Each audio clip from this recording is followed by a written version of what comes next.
មានគេនិយាយតគ្នាថាមនុស្សដែលគាត់សម្លាប់ខ្លួនឯងគឺគាត់នឹងមានកម្មពៀរមួយតាមជាប់ខ្លួនបើទោះបីជាគាត់ស្លាប់ក៏ដោយឲ្យទៅដល់ពេលដល់មកដែលគាត់ទៅសម្លាប់ខ្លួនព្រលឹងនិងវិញ្ញាណរបស់គាត់នឹងត្រឡប់ទៅធ្វើទង្វើបែបហ្នឹងដដែលជារៀងរាល់ថ្ងៃជារៀងរាល់ពេលរហូតដល់គាត់នឹងគ្រប់អាយុដែលគាត់មកសម្លាប់ខ្លួនទើបគាត់អាចត្រឡប់ទៅចាប់ជាតិឬក៏ទៅរកភពថ្មីបានចំពោះសាច់រឿងដែលគាត់បានចែករំលែកមកហ្នឹងគាត់មានឈ្មោះថាលីនដាក៏បានចែករំលែកមកថារឿងមួយហ្នឹងវាកើតឡើងកាលពីឆ្នាំ2022គ្រួសារលីនដាដំបូងគឺគាត់មានសមាជិកតែ4នាក់ទេគឺប៉ាម៉ាក់របស់គាត់ហើយនិងប្អូនស្រីរបស់គាត់ដែលមានអាយុ17ឆ្នាំក្រោយមកទៀតនេះម៉ាក់របស់គាត់ក៏បានយកប្អូនជីដូនមួយម្នាក់មកនៅជាមួយដោយសារតែប្អូនជីដូនមួយរបស់គាត់ម្នាក់ហ្នឹងទាំងអស់គ្នាប៉ាម៉ាក់គាត់គឺជួបគ្រោះថ្នាក់ចរាចរណ៍ស្លាប់ទាំងពីរនាក់អញ្ចឹងទៅហើយគ្នានឹងគាត់មានអ្នកផ្សេងបងប្អូនអ្នកផ្សេងយកទៅដែរប៉ាម៉ាក់របស់លីនដាគាត់អាណិតអញ្ចឹងគាត់ក៏យកមកនៅជាមួយទៅហើយគាត់ចាំលីនដាគាត់ចាំបានច្បាស់ហ្មងក្មេងម្នាក់ហ្នឹងមុនពេលដែលប៉ាម៉ាក់ស្លាប់គាត់គឺជាក្មេងរស់រាយចូលចិត្តនិយាយច្រើនហើយក៏ប្លែងប៉ុន្តែចាប់តាំងពីពេលដែលប៉ាម៉ាក់របស់បងប្អូនចំនួនមួយគាត់ស្លាប់បាត់ទៅហើយនៅពេលដែលគាត់មកនៅផ្ទះរបស់លីនដានឹងហ្មងគាត់សង្កេតឃើញថាក្មេងម្នាក់ហ្នឹងគឺស្ងប់ស្ងាត់អត់សូវចេះមកអត់សូវចេះកយទាំងអស់គ្នាហើយឆាប់ខ្លាចគេហើយនៅពេលដែលប៉ាម៉ាក់របស់លីនដាគាត់និយាយរឿងលឺខ្លាំងតិចគឺគ្នាភ័យហ្មងភ័យខ្លាចទឹកភ្នែកលេងឡងហ្មងរបៀបថាគ្នានៅដិតដាមអារម្មណ៍ជាមួយនឹងម្ដាយឪពុកដែលបានស្លាប់ទៅអញ្ចឹងទៅអញ្ចឹងប៉ាម៉ាក់លីនដាដោយសារតែឃើញថាគ្នាមានសម្ពាធផ្លូវចិត្តដែរក៏គាត់ប្រាប់ដែរថាកូនគាត់មកនៅហ្នឹងណាមិនមែនជាកូនចំនួនមួយបងប្អូនចំនួនមួយអីទេប៉ុន្តែជាកូនបកើតទោះនៅជាមួយមកមិនបាច់ហៅមីងហៅអីទេហៅថាម៉ាក់ហៅអីចឹងទៅបើគាត់ពិតជាស្រឡាញ់ក្មេងម្នាក់ហ្នឹងមែនគាត់ស្គាល់ចរិតច្បាស់ថាជាក្មេងល្អអីចឹងទាំងអស់គ្នាហើយក៏បានផ្ទេរសាលាពីផ្ទះដែលគាត់នៅចាស់មួយម៉ែឪគាត់ហ្នឹងណាឲ្យមកនៅផ្ទះជាមួយហើយឲ្យមកនៅរៀនសាលានៅចិត្តនៅផ្ទះរបស់លីនដានឹងទៀតទាំងអស់គ្នាអញ្ចឹងនៅពេលដែលមកនៅបានមួយរយៈនេះក្មេងម្នាក់ហ្នឹងគឺគាត់នៅតែបង្ហាញរបៀបអាកប្បកិរិយាអញ្ចឹងរបៀបខ្លាចភ័យអញ្ចឹងទាំងអស់គ្នាប៉ុន្តែក្រោយមកទៀតម្លងបានប្រហែលជាខ្ទង់នៅបានជិតមួយឆ្នាំឯណាក្មេងប្រុសម្នាក់ហ្នឹងក៏ចាប់ផ្ដើមបដូរអាកប្បកិរិយាជាងមុនទៀតទាំងអស់គ្នាគឺគាត់ឆាប់ភ័យឆាប់ស្លុតជាងមុនទៀតហើយពេលខ្លះគឺគាត់សង្ងំនៅលើបន្ទប់អត់ព្រមចោះមកទេគាត់របៀបថាសុកទៅក៏លឺសលេងគាត់យំសុកទៅរបៀបថាគាត់ដូចមានវិបត្តិកាន់ធ្ងន់ទៅអញ្ចឹងលីនដាក៏ទៅសួរនាំសួរអីអញ្ចឹងទៅប៉ុន្តែគាត់នៅតែអត់និយាយអីអញ្ចឹងប៉ុន្តែលីនដាគាត់ឮអ្នកដែលគេរៀនជាមួយគេនិយាយថាបងប្រុសចំនួនមួយរបស់គាត់នឹងមានសង្សារឬថាមានសង្សារមានអីអញ្ចឹងទាំងអស់គ្នាហើយអាចនឹងថាគាត់ឆ្លោះមួយសង្សារឆ្លោះអីទៅធ្វើឲ្យគាត់នឹងកាន់តែបុកអារម្មណ៍មានអារម្មណ៍មានវិបត្តិមានអីលើសដើមអញ្ចឹងទៅនៅវេលាម៉ោងប្រហែលជា10យប់លីនដាគាត់អង្គុយមើលទូរទស្សន៍នៅខាងក្រោមផ្ទះលើសាឡុងណាជាមួយនឹងប្អូនស្រីរបស់គាត់ម្នាក់ទៀតកំពុងតែអង្គុយមើលក៏ឃើញប្អូនប្រុសចំនួនមួយរបស់គាត់នេះដើរចុះពីលើផ្ទះមកកាន់កម្មាខ្មែរកម្មាកាឡាទាំងអស់គ្នាកាន់កម្មាដើរកពត់ទៅខាងក្រោយដើរកាត់គាត់អញ្ចឹងលីណាក៏សួរថាអូនទៅណាថាំងទៅក្រោយបន្តិចចាយអញ្ចឹងពេលហ្នឹងគាត់បានចាប់អារម្មណ៍ថាទៅណាដែរ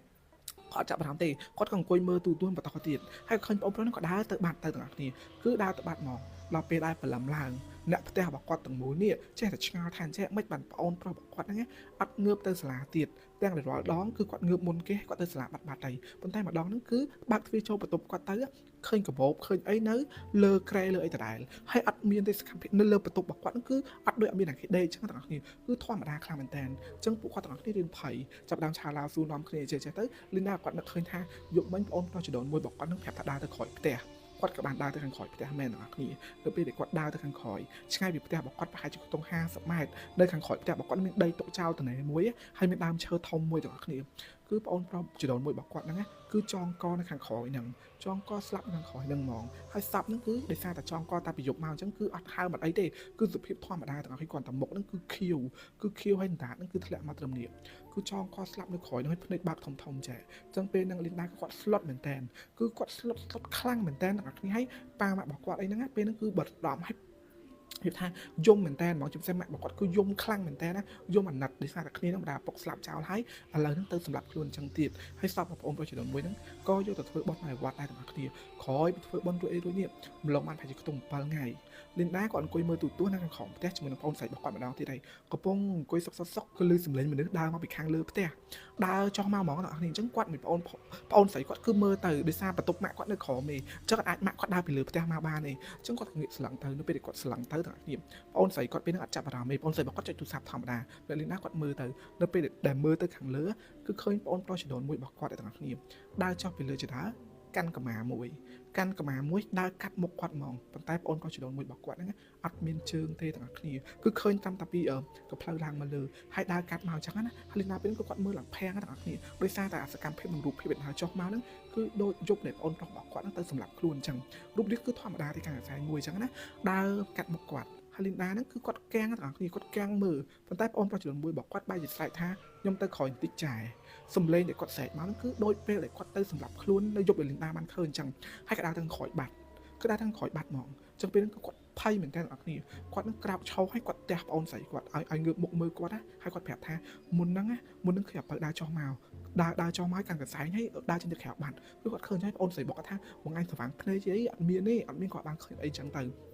គឺអត់ទៅអញ្ចឹងណា4 5ថ្ងៃក្រោយមកទៀតទាំងអស់គ្នាលីនដាគាត់នៅផ្ទះបាយទាំងអស់គ្នាម៉ោងដដែលម៉ោង7:10យប់ដដែលហ្នឹងគឺគាត់នៅផ្ទះបាយកំពុងចាក់ទឹកផឹកសឹកក៏ឮសំឡេងមនុស្សដើរចុះមកពីខាងលើដំបូងគាត់គិតថាប្អូនស្រីរបស់គាត់ទាំងអស់គ្នាអញ្ចឹងគាត់យកទឹកចាអីរួចក៏ដើរចេញពីផ្ទះបាយត្រឡប់មកមុខវិញមកសម្លឹងមើលឃើញជាប្អូនប្រុសច្បងមួយរបស់គាត់ដើរចុះពីលើផ្ទះមកទាំងអត់មានជើងទេទាំងអស់គ្នាដើរមកដល់ចិត្តសាឡុងហ្នឹងគឺស្រែកបច្ចៈទៀតខ្ញុំទៅក្រោយបន្តិចចាយហើយដើរទៅបាត់ទៀតលីនដាគឺគាត់មានអារម្មណ៍ថាតក់ស្លុតខ្លាំងមែនតើទាំងអស់គ្នាដោយសារតែរូបភាពអស់ហ្នឹងគឺគាត់បានឃើញមកគឺ2 ដងហើយនៅពេលដែលគាត់ប្រាប់ប៉ាម៉ាក់គាត់ទៅប៉ាម៉ាក់គាត់ប្រាប់ថាមិនមែនគាត់ឃើញទៅតែ2 ដងទេជារៀងរាល់យប់ហ្មងឲ្យទៅដល់ម៉ោងប៉ុណ្ណឹងគឺឃើញប្អូនប្រុសគាត់នេះដើរចុះពីលើផ្ទះហើយដើរទៅខាងក្រោយដើរចុះពីលើផ្ទះទៅខាងក្រោយគឺឃើញរហូតហ្មងទាំងអស់គ្នាអញ្ចឹងគ្រួសាររបស់គាត់ពេលហ្នឹងគឺចាប់ផ្ដើមមានអារម្មណ៍ថាអាម៉ាត់ផងក៏ខ្លាចផងអីដែរទាំងអស់គ្នាប៉ុន្តែទាំងអស់គ្នាដឹងមិនអត់អ្នកចិត្តខាងរបស់គាត់ម្នាក់គឺគេអាពេលដែលមុនពេលដែលបងប្រុសរបស់គាត់ទៅសម្រាប់ខ្លួនហ្នឹងគឺគេនឹងអង្គុយនៅខាងក្រោយផ្ទះរបស់គេនឹងឯងនៅម្ដុំផ្ទះនៅចិត្តតាលីណាហ្នឹងទាំងអស់គ្នាកំពុងអង្គុយទៅក៏ឃើញបងប្រុសជាមួយរបស់គាត់ហ្នឹងដើរខាងកន្សែងទៅមែនអញ្ចឹងណាទាំងអស់គ្នា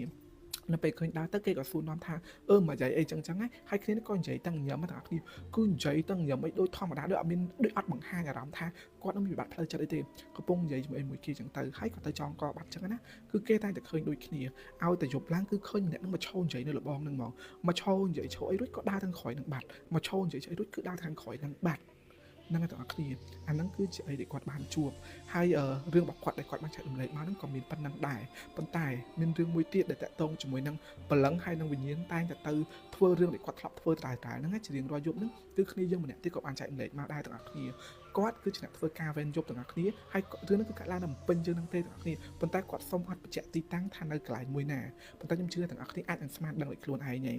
យគាត់ថាគាត់ធ្វើការនៅពេលគាត់ចង់ធ្វើដំណើរគាត់ថាធ្វើដំណើរតាមស្ពានឆ្លងទៅត្រៃមកជាហៀងទៀតរបៀប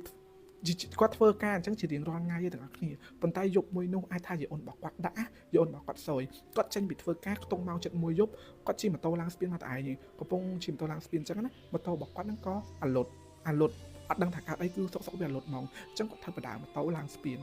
ចុះទៅរកជាងនៅខាងក្រោមហើយម៉ោង1យប់ឯទាំងអស់គ្នាអត់មានជាងណាធ្វើទេសូម្បីតែអ្នកដែលគេដឹកតាមអាទិសធ្វើម៉ូតូធ្វើអីហ្នឹងណាក៏អត់មាននៅកន្លែងមង្គលស្ពានហ្នឹងដែរអញ្ចឹងគាត់រុញមកអញ្ចឹងអ្នកនេះរុញដល់ពាក់កណ្ដាលស្ពានហើយគាត់បានឃើញមនុស្ស2នាក់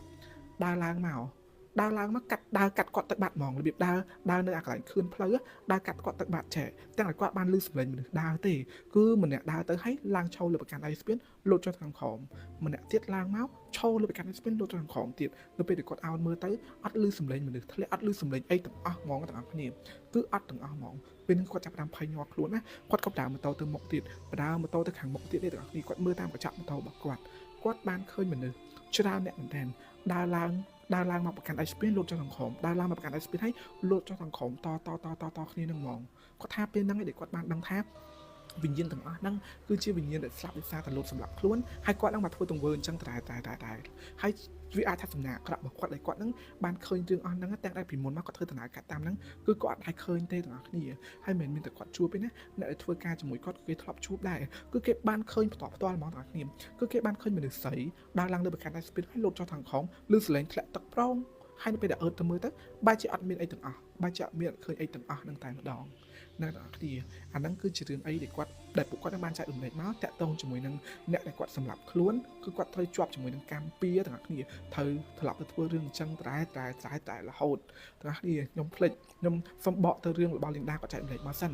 ប៉ែមករបស់លីនដាគឺគាត់បានយល់សប្តិឃើញបងប្រុសចដូនមួយរបស់គាត់នេះមកយល់សប្តិយំនៅខាងក្រោមដើមឈើនឹងហ្មងយំថាមិនបានខ្ញុំមកអញ្ចឹងរហូតអញ្ចឹងខ្ញុំអត់ចង់អញ្ចឹងទេខ្ញុំចង់ទៅចាប់ជាតិខ្ញុំចង់ទៅអីខ្ញុំចង់ទៅកន្លែងថ្មីទៅអីអញ្ចឹងណាទាំងអស់គ្នាប៉ុន្តែគឺអត់ដឹងថាជួយធ្វើមិនដែរពេលធ្វើបន់ទៅកសលអីគាត់ទៅគាត់តែឃើញរូបភាពអញ្ចឹងដែរណាទាំងអស់គ្នា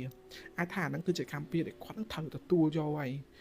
រឿងដែលគាត់បានចែករំលែកមកទាំងអស់ហ្នឹងក៏មានតែប៉ុណ្្នឹងដែរហើយបើសិនជាទាំងអស់គ្នាមានរឿងចែករំលែកកុំភ្លេចឆាតមកក្នុង account IG mìnhផង